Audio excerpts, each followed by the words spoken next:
Trump lo que pudiera haber hecho es que el mes pasado, en diciembre o en noviembre, él pudo haber dicho desde el inicio, bueno, sí, yo reconozco, sí, está bien, reconozco.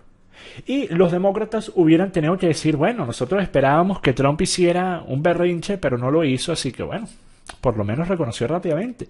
Y pudiera haber pasado los próximos 2 meses en calma. Pudiera no tener la incertidumbre que tiene actualmente de qué van a hacer los demócratas para tratar de joderle la vida una vez que llegue el 20 de enero y ya no sea presidente. Porque los demócratas, como dije, van a tratar de cualquier forma de castigar a Trump por lo que él hizo en los últimos 4 años. ¿Y qué hizo Trump al establecimiento político? Pues empezó a levantar el telón. Empezó a mostrarle a los estadounidenses y al mundo entero. Así es como se hace la salchicha. Así es como se maneja este establecimiento. Miren lo mentirosos que son. Miren lo corruptos que son. Y eso es algo que el establecimiento político jamás les va a perdonar. Jamás. Porque es un daño que en gran medida es irreparable.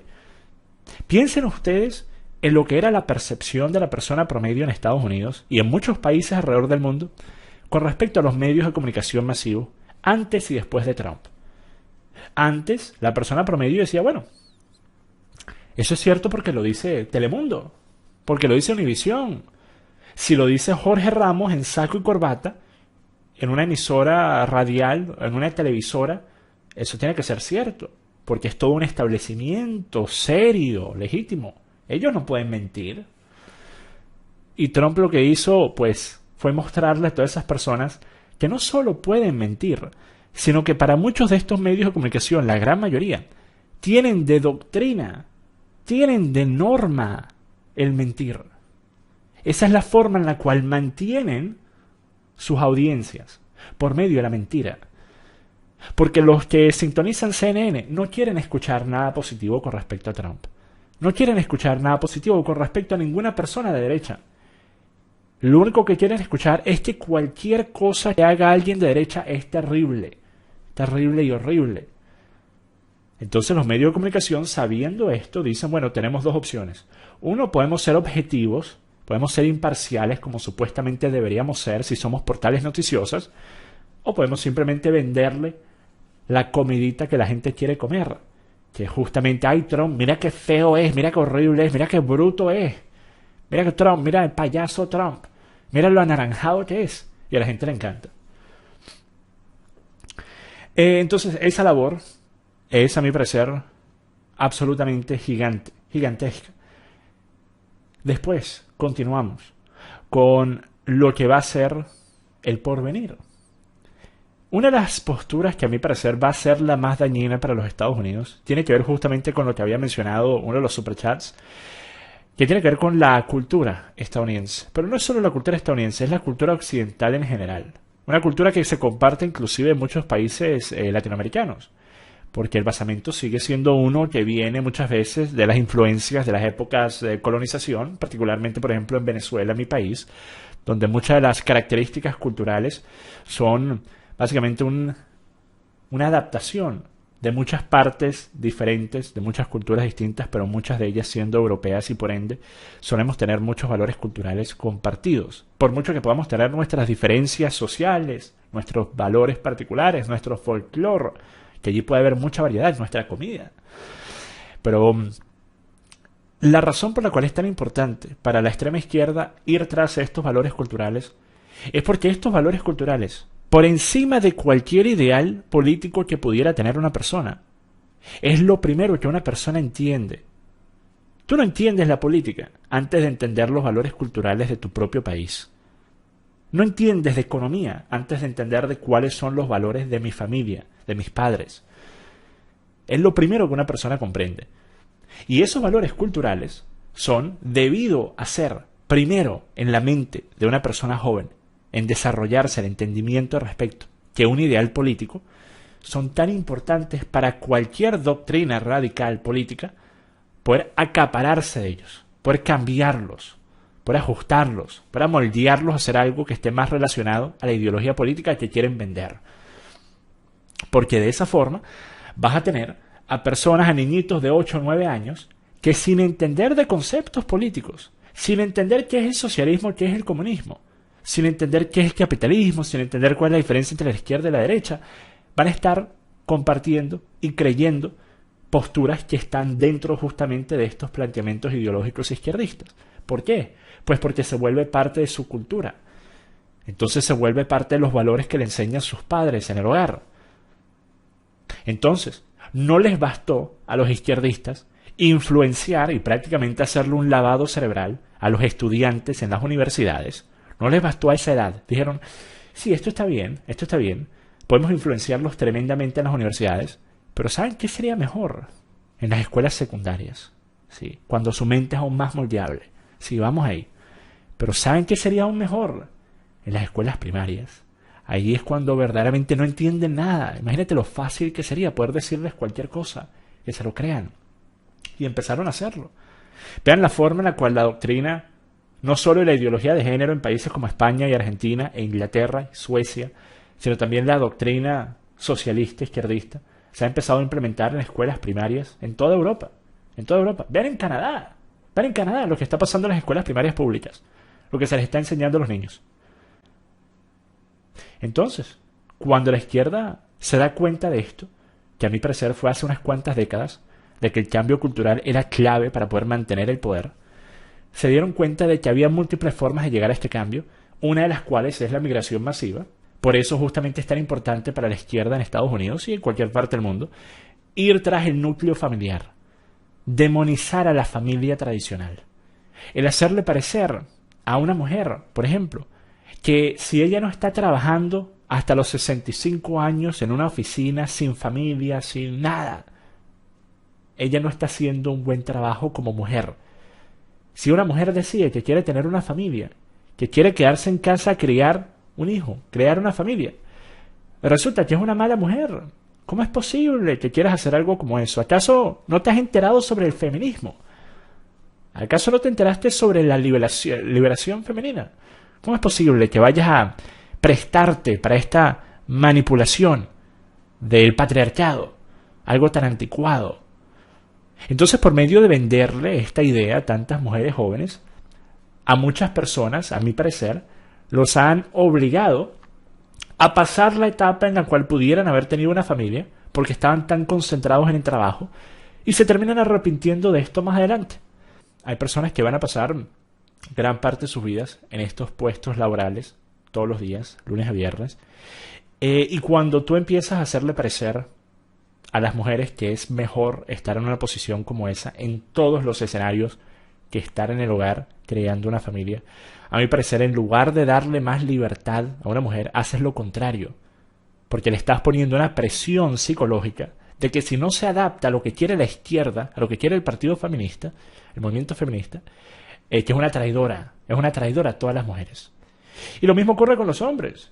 Cuando los demócratas y la izquierda en general dicen, ay no, los hombres no pueden ser muy hombres, no pueden ser muy agresivos, no pueden ser muy enérgicos, no pueden tener ninguna de las cualidades que típicamente nosotros pensaríamos son cualidades que posee un hombre, o el hombre promedio por lo menos, porque son cualidades tóxicas. La masculinidad es tóxica.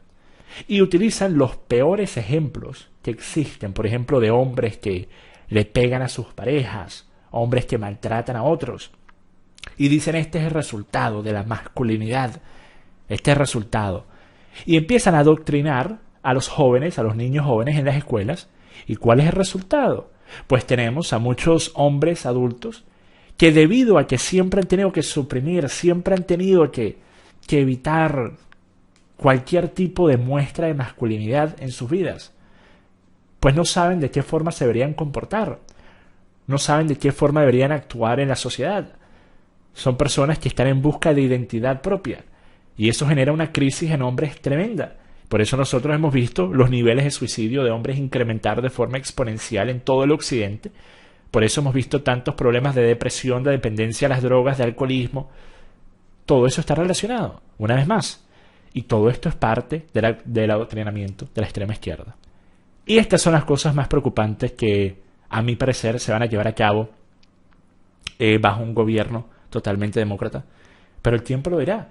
Ya hemos visto muchas cosas que nos han hecho creer que este va a ser por lo menos los próximos 4 años de los Estados Unidos, definitivamente.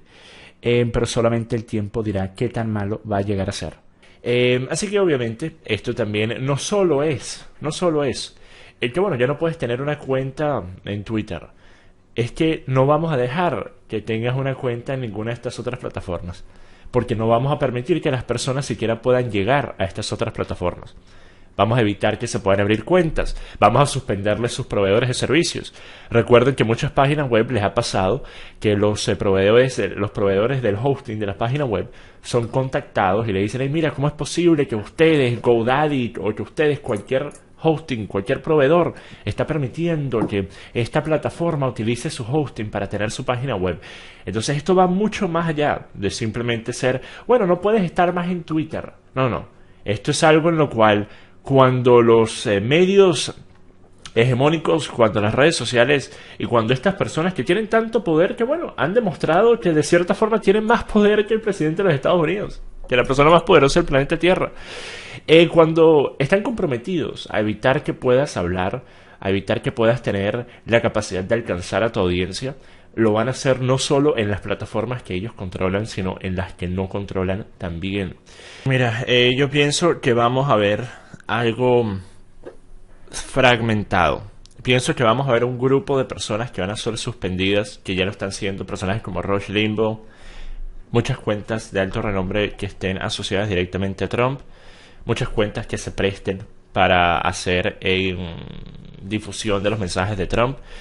Pero después creo que Twitter va a entender, de la misma forma que siempre lo ha hecho, porque Twitter ha hecho esta estrategia a la perfección. La estrategia de que si quieres hervir un sapo, no pones un sapo en una olla hirviente, sino que pones un sapo en una olla de agua fría y vas incrementando moderadamente la temperatura. Y Twitter y estas redes sociales lo han hecho de una forma perfecta, que primero hacen una ola de suspensiones. Al momento en el que la gente está llegando a un tope de su molestia, de que posiblemente verdaderamente pudiéramos ver que se fueran de Twitter en masa millones de personas, que cerraran sus cuentas, ahí es cuando Twitter deja de hacerlo. Y pasan algunos meses más. Y no hay suspensiones de alto nombre más, no hay más censuras y con figuras reconocidas. Y después lo vuelven a hacer algunos meses después, cuando los ánimos ya hayan bajado. Pienso que eso es lo que van a hacer. Y me parece que de acuerdo a esto está actuando YouTube.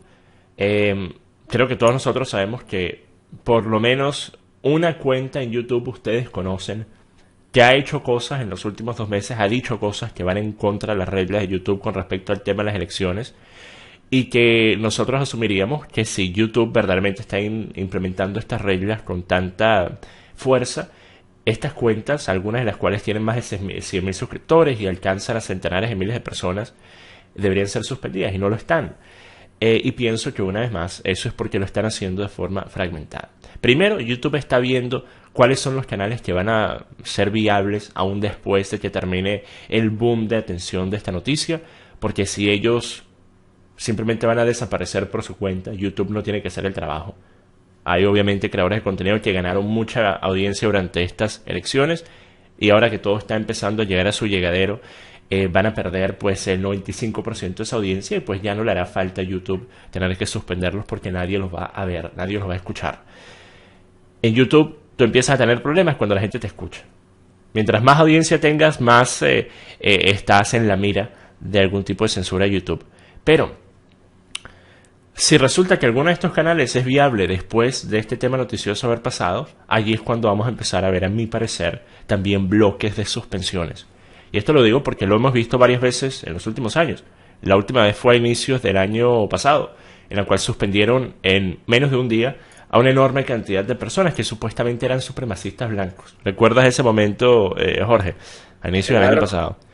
Y fue literalmente algo en el cual en una hora estaban suspendidas unas 15, 20 cuentas que entre ellas tenían probablemente 4 o 5 millones de suscriptores o más, y desaparecieron de golpe.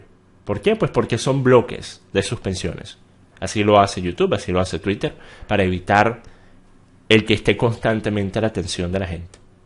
Es como quitan la curita y pasa el dolor, y después, bueno, te olvidaste de lo que ha ocurrido. La vida sigue. Bueno, sí, necesitamos una alternativa a YouTube y nadie hace nada. Por eso justamente que yo estaba viendo algunos tweets que dicen que Parler nunca fue la solución a la censura de las redes sociales como Twitter, Facebook, YouTube. Parler fue la excusa perfecta para los republicanos para no hacer nada con respecto al monopolio de las redes sociales.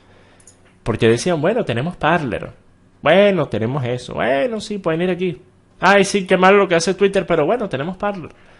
Entonces era una forma de evitar la responsabilidad que ellos tenían y sobre la cual fracasaron rotundamente, y fracasaron por dos razones. La mayoritaria, que representa probablemente el 90% de los senadores y congresistas en general republicanos, es porque no querían hacerlo, porque no querían implementar ningún tipo de restricción a estos dirigentes de redes sociales. Querían parecer que estaban muy molestos por lo que estaba ocurriendo, pero al mismo tiempo querían mantenerse bajo el radar de estas redes sociales porque saben que al fin y al cabo, como estamos viendo ahorita, estas redes sociales pues aparentemente tienen más poder que muchos de estos políticos.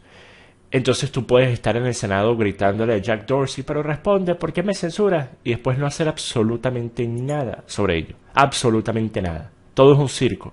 Todo es para las cámaras, para los medios, para que la gente crea que tú estás comprometido con la defensa de la libertad de expresión, pero nunca haces nada. Nunca haces nada. Y el otro grupo es porque simplemente no tenía el apoyo de la mayoría para poder llevar a cabo algún tipo de regulación, algún tipo de medida que pudiera evitar pues lo que estamos viendo el día de hoy de estas redes sociales. El argumento es tan ridículo, ¿verdad? Porque se ignora el hecho de que estas redes sociales llegaron a ser lo que son hoy en día en gran medida, no porque eran plataformas innovadoras, excelentes, que permitían la comunicación instantánea en tiempo real prácticamente, que lo son. Obviamente Twitter, la idea fue innovadora. Facebook, el concepto básico fue innovador, y después Facebook lo que empezó a hacer es comprar cualquier otro producto innovador que fuese creado por cualquier otra empresa para poder asegurar su monopolio. Les invito a que ustedes vean la razón por la cual se está llevando a cabo una demanda antitrust de Facebook, porque la forma en la cual ellos se han comportado en los últimos años, comprando absolutamente cualquier competencia que ellos pensasen siquiera pudiera ser viable, aun cuando no planean utilizarlo. Han comprado plataformas que no piensan utilizar, simplemente para que la plataforma no tenga posibilidad de crecer. Y las que ya tienen una audiencia muy grande las compran y las ponen a su uso, de la misma forma que hicieron con WhatsApp, de la misma forma que hicieron con Instagram. Entonces es verdaderamente increíble. Y muchas de las razones por las cuales llegaron a ser lo que son es porque fueron ayudados por gobiernos previos que le permitieron todo tipo de beneficios, todo tipo de incentivos para seguirse expandiendo. Y cuando compañías como Google entendieron lo importante que es el lobbying político, empezaron a hacer de eso uno de sus departamentos más importantes como empresa. Alphabet empezó a asegurarse de que estaban siendo representados no solo desde el punto de vista de tener una enorme cantidad de lobbyistas que van y se reúnen con todos estos políticos que supuestamente están representando su derecho a libertad de expresión, mientras que al mismo tiempo está recibiendo donaciones de campaña de la misma compañía que supuestamente dicen que están representando a los estadounidenses en contra. No, mira, sí, YouTube, ay, qué terrible que te censure, yo voy a estar allí por ti. Pero ya va, déjame reunirme con el representante de Alphabet, que dijo que me va a hacer una donación bastante bonita para mi campaña electoral. Entonces, cuando nosotros vimos ese tipo de accionar, vimos cómo estas compañías llegaron a ser prácticamente unos monopolios. Llegaron a ocupar un espacio en el cual ninguna competencia verdaderamente tiene la posibilidad de hacer eso, de competir. Tú puedes tener una plataforma, yo puedo abrir una red social, Jorge puede abrir una red social. Simplemente no tenemos la capacidad de competir con gigantes como Facebook, como Twitter, como YouTube. Simplemente no lo hay, no es posible por los momentos. Entonces, cuando estas plataformas se vuelven algo de uso diario esencial para la mayoría de la población del planeta Tierra, uso diario desde el punto de vista que así es como se comunican, así es como se informan, así es como se enteran de lo que dicen sus representantes políticos, sus presidentes, sus primer ministros, sus gobernantes. Cuando nosotros llegamos hasta ese punto, que es el punto en el cual las redes sociales han estado por años, la principal fuente de información para una gigantesca proporción del planeta Tierra, dejan de ser simplemente empresas privadas que pueden hacer lo que quieran y se vuelven instituciones que tienen una utilidad muy parecida al servicio eléctrico. Y por ende la idea de que, por ejemplo, un proveedor de servicio eléctrico pudiera ser el único que ofrece el servicio al área en el que tú vives y pudiera negarte el servicio, y debido a la forma en la cual está estructurado el sistema de la red en esa área donde tú vives, no hay ninguna competencia que pueda surgir para ofrecerte el servicio, No es algo que se debería permitir. Suspenden a algún creador de contenido que te gusta. Tienes que empezar a ponerte investigador privado, detective privado, tratar de encontrar dónde está.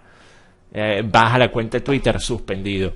Baja la cuenta de Twitter que utilizaba de forma anónima, suspendida. Baja el Facebook, suspendido. Vas a buscar en Reddit a ver dónde está los vínculos. Mira, acaba de publicar algo por aquí en esta portal. Necesitas utilizar Tor para poder acceder a la portal. Entonces, bueno, vamos a estar viendo algo como eso con Trump. Vamos a tener que ir a escuchar a Trump hablando desde un búnker, enviando un video como Anonymous. Pero ahora yo te pregunto una pregunta, porque esto sí de verdad que yo no tengo idea si esto es posible. ¿Qué posibilidad hay de que Trump en los próximos 10 días haga algo tipo política de tierra chicharrada, que dicte una orden ejecutiva, por ejemplo, diciendo, ¿sabes qué? Todas las redes sociales, todas por ley ejecutiva son declaradas publicistas, por ejemplo. Ok. Algo así. Entra Biden el 20 de enero, lo primero que hace es decir no. Ese es el problema. Trump ya no tiene poder para hacer absolutamente nada. Esa es la realidad. Cualquiera que les diga lo contrario les está mintiendo. Trump tiene las manos atadas actualmente. Atadas y tras la espalda. Esa es la realidad. Y con una venda en la cara, además. Sí, o sea, es simplemente así. Si Trump fuera a dar una orden, por ejemplo, al ejército, no la acatarían. No lo harían. No se lo crean. Esto lo he dicho muchas veces. No dejen que los manipulen. No lo acatarían. Lo dije desde hace mes y medio. Piensan que ahora, después de que inclusive Mike Pence y el Senado republicano ha certificado a Joe Biden de presidente electo, piensan que el ejército acataría una orden de Trump. Hay gente que piensa que porque Trump ha sido un presidente que ha sido muy bueno para el ejército de los Estados Unidos, por lo menos desde el punto de vista de darles más financiamiento y desde el punto de vista de no enviarlos a conflictos bélicos innecesarios, como hicieron todas las administraciones previas en mi vida, y en la vida de Jorge también, que ahora es un viejo, así que más tiempo aún. Entonces, desde ese punto de vista, ¿verdad? Trump fue excelente para el ejército de los Estados Unidos. Y por ende, Trump fue excelente para la paz a nivel mundial también. Por mucho que los demócratas quieran hacer parecer que Trump fue un tirano dictador terrible, Trump fue excelente para la paz mundial. No inició conflictos bélicos nuevos, no hizo actos innecesarios más que probablemente solo 2, y los 2 tuvieron de repercusiones prácticamente 0, que ustedes ya sabrán los cuáles son: Siria e Irán. Las repercusiones fueron absolutamente mínimas, el escenario estuvo bajo control. Obama desde el primer día estuvo lanzando drone strike tras drone strike, 7 países diferentes, más drone strikes que cualquier presidente en la historia de los Estados Unidos, y él es recordado como un pacifista. Obama es recordado como un pacifista, y Trump aparentemente es el dictador guerrerista. O sea, mundo al revés, verdaderamente, mundo al revés. Y lo peor de todo es que hay tantas personas que, debido a que nunca se molestaron en verdaderamente ver cuáles eran las políticas implementadas y las órdenes ejecutivas dadas por Trump, únicamente escucharon los medios de comunicación, van a seguir creyendo hasta el final de sus días que Trump fue lo que CNN dice que Trump fue. Pero nosotros sabemos la realidad. Entonces, desde ese punto de vista, sí, Trump pudiera tener mucho apoyo de militares, claro, pero la industria militar no tiene nada que ver con esos militares patriotas que se enlistan al ejército porque piensan verdaderamente que están defendiendo a su nación, que cualquier acto bélico de los Estados Unidos es una defensa a la soberanía de los Estados Unidos. No tiene nada que ver la industria militar, que es la que mueve las fichas en el ajedrez político en el cual se llevan a cabo estas acciones políticas que después dan de resultado acciones bélicas en todo el mundo. No tiene nada que ver una cosa con la otra. Los representantes de la industria militar, los que verdaderamente tienen poder en esa industria, no tienen ningún tipo de interés patriota, no tienen ningún tipo de interés nacionalista. Y no están comprometidos con Trump. Todo lo contrario. Trump ha sido un estorbo para ellos. Ha sido un estorbo para su expansionismo bélico. Ha sido un estorbo para sus potenciales ganancias. Han sido un estorbo para sus acciones geopolíticas. Eso es lo que ha sido Trump. Un estorbo para esas personas, para esas élites. Las mismas élites que han metido a Estados Unidos en guerra tras guerra a lo largo de los últimos 50 años. Esas mismas élites. Entonces, lo que estamos viendo actualmente es que el establecimiento político al cual participan y forman parte los representantes de estas redes sociales, porque los representantes de estas redes sociales no pueden decir que son simplemente comerciantes, hombres de negocio, no pueden decirlo. Son tan figuras políticas como el propio presidente de los Estados Unidos. Porque las plataformas que ellos construyeron y que ellos controlan tienen el poder de influenciar hasta el punto de prácticamente determinar quién va a salir victorioso de una elección. Cuando tú tienes ese poder y utilizas ese poder para poder promover a una postura ideológica en particular por encima de otra, tú dejas de ser simplemente una entidad privada haciendo su vida de comercio, manejando su negocio, y te vuelves un activista político. Y un activista político más influencial que cualquier otro en el mundo. Entonces, estas figuras se dan cuenta de que aún después del 20 de enero, el apoyo que Trump tiene, Trump lo va a seguir teniendo. Y las personas que actualmente están tratando de encontrar dónde va a estar Trump a partir del día de mañana, en qué portal va a estar, dónde va a tener su cuenta, dónde vamos a poder escucharlo, lo van a seguir haciendo después del 20 de enero. Y lo van a seguir haciendo por un buen rato. Por eso justamente es que esta élite tiene que asegurarse de que la voz de Trump sea minimizada de cualquier forma posible. Por eso es que el que haya sido suspendido de forma permanente de Twitter y el que esté todavía de forma indefinida suspendido de Facebook e Instagram es simplemente el primer paso. Es simplemente el primer paso.